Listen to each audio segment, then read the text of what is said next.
जय हिंद दोस्तों, आप लोगों का स्वागत है हमारे YouTube चैनल CGPSC और सिजिफ व्यापम पर। दोस्तों आज का जो क्लास है वो छत्तीसगढ़ के भौगोलिक विभाजन का जो चौथा भाग है दंडकारण्य का पठार उसमें से है। दोस्तों हमने 3 क्लास है वो जिसमें से इसमें को अलग अलग डिवाइड करके लिए क्योंकि जो छत्तीसगढ़ का भौगोलिक विभाजन था उसको 4 भागों में बांटा गया था, जिसमें हमने पाट प्रदेश पढ़ा था, पूर्वी बघेलखंड का पठार पढ़ा था और कल का जो वीडियो था दोस्तों उसमें महानदी बेसिन के अंतर्गत जितने भी क्षेत्र आते हैं उनके बारे में है वो पढ़े थे। तो आज के क्लास में दोस्तों क्या है, दंडकारण्य का पठार है दोस्तों। और दंडकारण्य का पठार है वो कितने क्षेत्र में है वो फैला हुआ है, इसके अंतर्गत कौन कौन से स्थान है वो आते हैं, इन सब चीज के बारे में वो डिटेल के साथ डिस्कशन है वो किया जाएगा। तो हमारे साथ लास्ट तक बने रहिएगा और इस वीडियो को पूरा अंत तक देखिएगा। चाहे आप CGPSC की तैयारी करें, चाहे व्यापम की तैयारी करें, छत्तीसगढ़ सामान्य ज्ञान है, छत्तीसगढ़ का भूगोल से इस वाले चैप्टर से आपको 1-2 क्वेश्चन है अनिवार्य रूप से देखने को मिलते हैं दोस्तों। तो चलिए यहाँ पर बिना किसी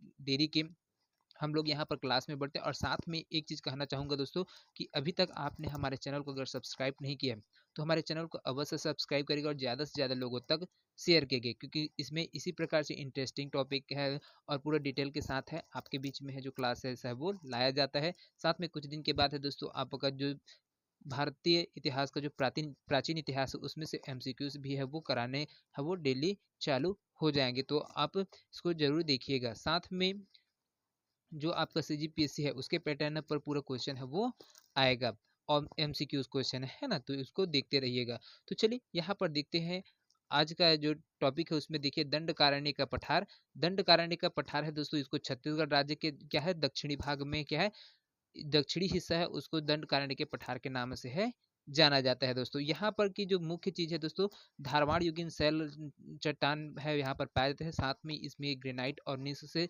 समृद्ध होने के कारण से है ना, इसमें क्या है विभिन्न प्रकार के जो खनिज पदार्थ है वो यहाँ पर दंडकारण्य के पठार में है वो पाए जाते हैं, जिसमें आपको देखने को मिल जाएंगे लोहा मिल जाएंगे, टीन मिल जाएगा, कोरंडरम है वो मिल जाएगा, अभ्रक है, हीरा, ये सभी चीजें दोस्तों वहां पर खनिज संसाधन है पूरे दंडकारण्य में स्थित है ना। इसी वजह से दोस्तों हम लोग क्या बोलते हैं छत्तीसगढ़ में इसको जो दंडकारण्य का पठार उसको खनिजों की भूमि के नाम से है दोस्तों यहाँ पर जानते हैं। तो यहाँ पर देखिए दोस्तों इसका जो विस्तार है दंडकारण्य का पठार है वो चौथा भाग है ना, जो भौगोलिक विभाजन है छत्तीसगढ़ का उसमें। तो इसका जो विभाजन किया गया था दोस्तों और इसका जब विस्तार किए गए तो वो कहाँ से कहाँ तक है, तो देखिए यहाँ सुकमा से विस्तार होता है, नारायणपुर, कांकेर, कोंडागांव, बीजापुर, बस्तर, दंतेवाड़ा, मोहला मानपुर तहसील है ना, ये वाला है, इतने तक है क्या पूरे ये फैला हुआ है। जिसके अंतर्गत दोस्तों यहाँ पर की जो मुख्य पहाड़ियां हैं वो भी देखिए आरी डोंगरी आता है, कोटरी बेसिन आता है,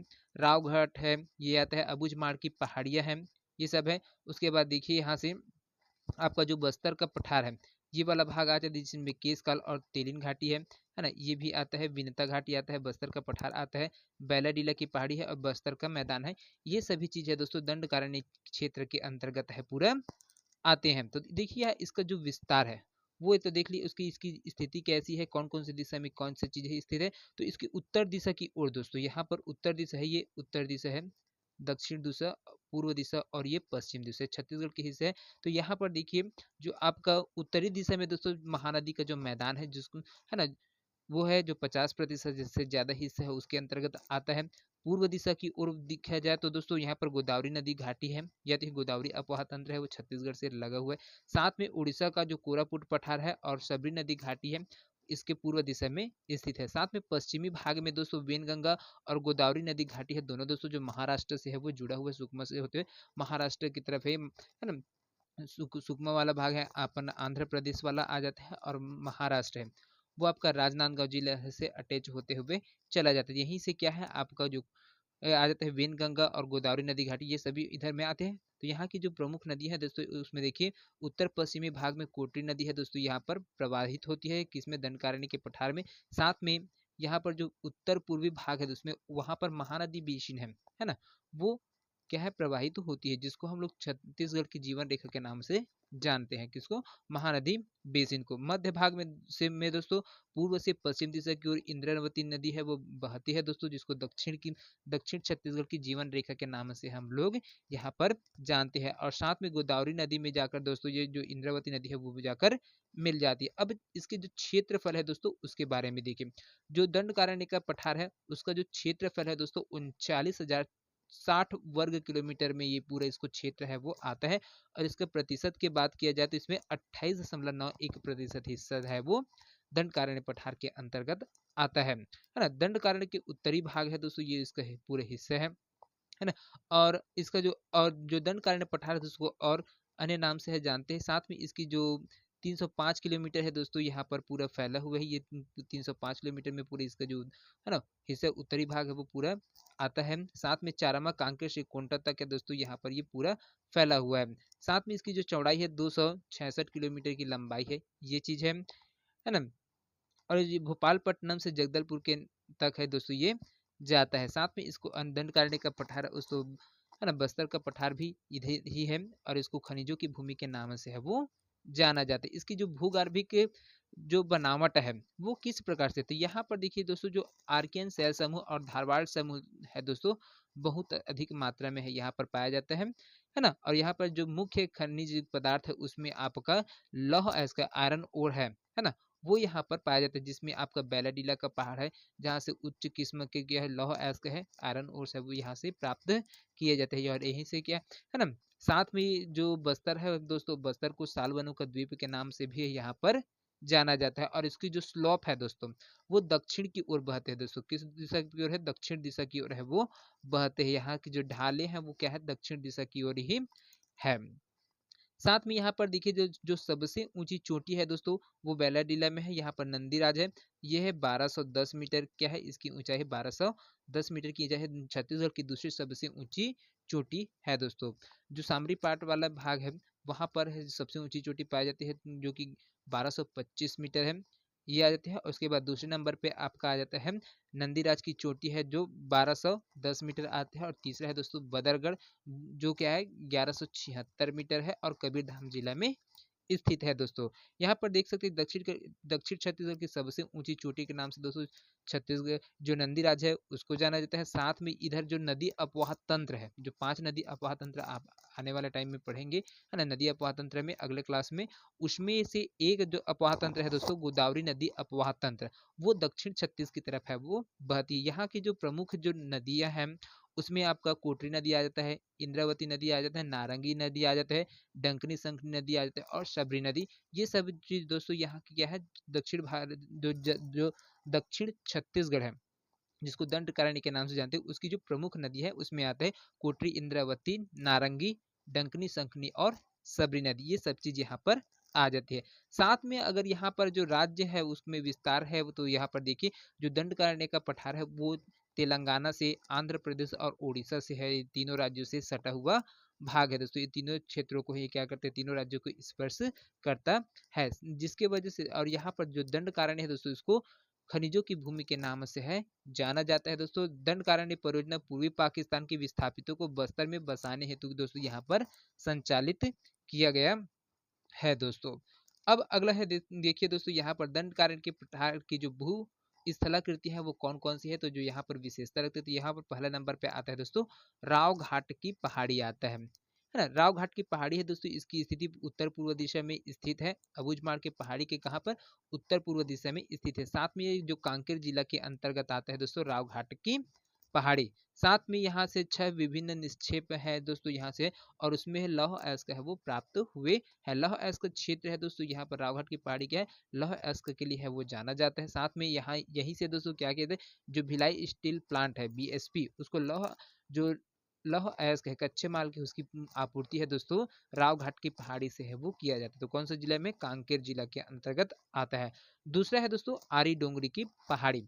आरी डोंगरी की पहाड़ी है दोस्तों वो कांकेर जिला के अंतर्गत आता है। और ये जो आरी डोंगरी है वो भानु कांकेर जिला के भानु प्रतापपुर है ना तहसील है उसके अंतर्गत आता है। ये भी जो आरी डोंगरी है दोस्तों लौह क्षेत्र के लिए कि जो लौह अयस्क यहाँ पर भी पाए जाते हैं, इसकी वजह से ये लौह अयस्क के लिए क्या है प्रसिद्ध है आरी डोंगरी की पहाड़ी। उसके बाद तीसरा है दोस्तों गड़िया पहाड़ है ना। गड़िया पहाड़ी है दोस्तों ये भी कांकेर जिला में है।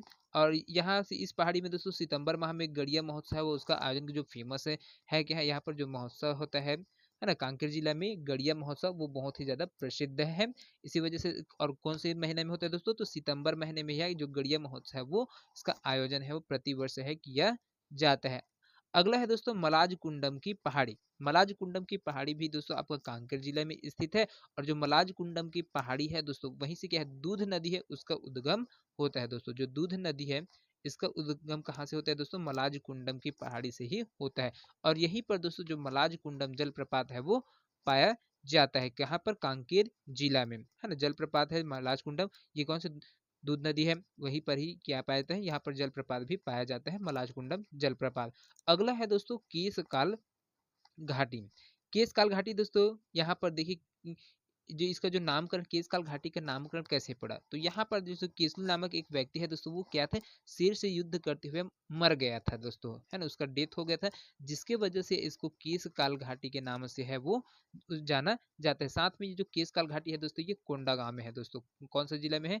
कोंडा गांव जिला है, वहां पर स्थित है। और इसको ही दोस्तों जो केशकाल घाटी है उसको जो दंडकारण्य है बस्तर है ना, उसका प्रवेश द्वार के नाम से है भी जाना जाता है। साथ में यहाँ की जो प्रमुख घाटी है उसमें आपका तेलिन घाटी आता है और केशकाल घाटी है। ये दोनों घाटियां हैं दोस्तों, यहाँ पर प्रमुख घाटियों के अंतर्गत आता है। तेलिन घाटी की अगर बात किया जाए दोस्तों, तो ये कोंडागांव जिले में स्थित है और तेलिन माता का मंदिर यहीं पर स्थित है, जो प्रसिद्धि हासिल किए हुए। साथ में सती माता का भी मंदिर क्या है, तेलिन घाटी में ही स्थित है। और प्रतिवर्ष जो क्या है दोस्तों, तेलिन माता का जो मंदिर है ना, तो तेलिन माता महोत्सव है वो यहाँ पर आयोजन है किया जाता है। दूसरा है दोस्तों केशकाल घाटी। केशकाल घाटी को दोस्तों छत्तीसगढ़ का जल विभाजक पर्वत के नाम से है वो जाना जाता है, जिसका विभाजन है दोस्तों यहाँ पर है कि, और यहीं पर ही दोस्तों क्या है, फूलों की घाटी के नाम से भी दोस्तों केशकाल घाटी है उसको जाना जाता है ना। जो केशकाल घाटी उसको फूलों की घाटी के नाम से भी जानते हैं। जसपुर में एक और है दोस्तों लोरो घाटी, उसको भी क्या है, फूलों की घाटी के नाम से जानते हैं। और जो केशकाल घाटी है दोस्तों, इसको भी क्या है, फूलों की घाटी के नाम से जानते हैं। तो यहाँ पर कौन कौन से जो चीज है जो जल विभाजक का कार्य करती है, तो देखिए यहाँ पर जो गोदावरी नदी प्रणाली है और महानदी है दोस्तों, उसके मध्य में दोस्तों ये आपका जो केशकाल घाटी है वो जल विभाजक का कार्य करती है। साथ में छत्तीसगढ़ बेसिन और बस्तर के पठार के बीच में भी क्या करती है, ये सीमा रेखा बनाने का काम करता है। कौन सा? जो केशकाल घाटी है वो। और महानदी और इंद्रावती के मध्य भी दोनों नदियों के बीच में भी जो केशकाल घाटी है वो जल विभाजक का कार्य करते, दोनों को एक दूसरे में मिलने से रोक देती है ना। यहाँ के जो प्रमुख जो खनिज पदार्थ है उसमें बॉक्साइड है दोस्तों, है ना, बॉक्साइड है, वो अत्यधिक मात्रा में यहाँ पर पाया जाता है। और यहाँ पर जो बस्तर है दोस्तों, जो केशकाल, यहाँ पर जो वन पाए जाते हैं वो साल वन है दोस्तों पाए जाते हैं, जिसको हम लोग सरई के नाम से है जानते हैं। अगला है दोस्तों अबूझमाड़ की पहाड़ी, है ना, जहाँ पर सर्वाधिक वर्षा है दोस्तों। यहाँ पर अबूझ, अबूझ का अर्थ होता है दोस्तों जिसे बूझा ना जा सके, या फिर अनजान होता है, या फिर अज्ञात। और माड़ का अर्थ होता है दोस्तों पर्वत, है ना। माड़ का अर्थ होता है पर्वत और अबुझ का मतलब वो अज्ञात, है ना। तो इस वजह से इसको अबुझ माड़ की पहाड़ी है वो कहा जाता है। अबुझ पहाड़ से जो तात्पर्य निकलते हैं दोस्तों, अनजान पर्वतीय क्षेत्र है वो बनता है। इसका जो अर्थ है वो अनजान पर्वतीय क्षेत्र है, जिसको आप अभी तक है किसी ने उसके बारे में पूर्ण जानकारी है वो हासिल नहीं किया है ना। इस वजह से क्या है, अनजान पर्वत के नाम से उसको जाना जाता है। साथ में ये जो अबूझमाड़ की पहाड़ी है दोस्तों, वो नारायणपुर जिला में आता है दोस्तों।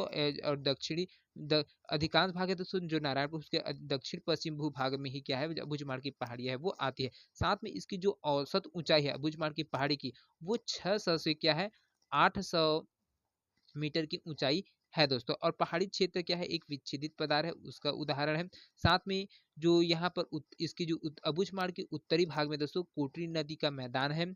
उत्तर पूर्व भाग में रावघाट की पहाड़ी है वो स्थित है। दक्षिण में इंद्रावती नदी स्थित है और पूर्व में बोर्डिंग नदी है दोस्तों, जो इंद्रावती की जो सहायक नदी है वो क्या है स्थित है। साथ में इसका जो निर्माण किस प्रकार, अबूझमाड़ की पहाड़ी है दोस्तों, इसका जो निर्माण कैसे है, तो यहाँ पर ग्रेनाइट है और जो नीस थे, है ना, उन जो सैल चट्टान है उनके अपर्दन के वजह बाद है कि दोस्तों ये क्या है, आपका अबूझमाड़ की पहाड़ी, इसका निर्माण है वो हुआ था। साथ में दोस्तों अबूझमाड़ की पहाड़ी है दोस्तों, इसको छत्तीसगढ़ की चेरापूंजी के नाम से जो जाना जाता है दोस्तों। यहाँ पर अत्यधिक वर्षा है वो सर्वाधिक वर्षा होती है। जिस प्रकार से मासिन राम में जो है दोस्तों पूरे भारत देश है ना, उसमें सबसे ज्यादा अत्यधिक वर्षा वाला क्षेत्र है मासिन राम है। उसी प्रकार से यहाँ पर छत्तीसगढ़ में दोस्तों ये जो आपका अबूझमाड़ की पहाड़ी, यहाँ पर सर्वाधिक वर्षा है वो होती है। इसी वजह से इसको छत्तीसगढ़ का चेरापूंजी के नाम से है जाना जाता है। साथ में दोस्तों ये जो नारायणपुर जिला है वो सर्वाधिक वर्षा वाला क्षेत्र के अंतर्गत भी आता है। और इस यहाँ की जो प्रमुख शैल है उसमें उत्तरी, दक्षिणी और पूर्वी सीमा पर धारवाड़ और कडप्पा की शैलें है वो पाए जाती है, जिसमें चूना पत्थर भी प्राप्त किया जाता है और जो आयरन ओर है ये भी यहाँ से है प्राप्त किया जाए। यहाँ की जो प्रमुख घाटी है दोस्तों वो है खुरसेल घाटी है, जो प्रसिद्ध है जहाँ से सर्वोच्च किस्म के जो सागौन वन है दोस्तों यहाँ पर पाए जाते हैं। खुरसेल घाटी में दोस्तों सर्वोच्च किस्म का जो सागौन वन है वो पाए जाते हैं। साथ में यहाँ पर जो जनजातीय निवास करती है उसमें अबुझमाड़ी है, वो अबुझमाड़िया जो जनजाति है ना, वो है यहाँ पर निवास करती है। यहाँ की जो प्रमुख नदियां हैं उसमें आपका जो जाटलू नदी है दोस्तों, ये प्राकृतिक तौर पर है ना, ये जाटलू नदी क्या है, यहाँ पर बहाव होता है। और साथ में जो जाटलू नदी दोस्तों, यहीं पर ही जो मगरमच्छ है दोस्तों वो पाए जाते हैं। प्राकृतिक रूप से जो मगरमच्छ है दोस्तों पाए जाते हैं वो जाटलू नदी में पाए जाते हैं, और है ना, तो इसको भी ध्यान में रखना है। साथ में यहाँ की जो मुख्य विशेषता है दोस्तों उसमें क्या है, बस्तर के पठार का जो सबसे अधिक ऊंचाई वाला क्षेत्र है ये है दोस्तों, और सोनपुर की घाटी इस पहाड़ी के उत्तर सीमावर्ती भाग को शेष भाग से क्या करती है दोस्तों, अलग करती है। साथ में इंद्रावती नदी घाटी अबुझमाड़ को दक्षिण की ओर है वो सीमांकित करती है। अगला है बैलाडीला की पहाड़ी।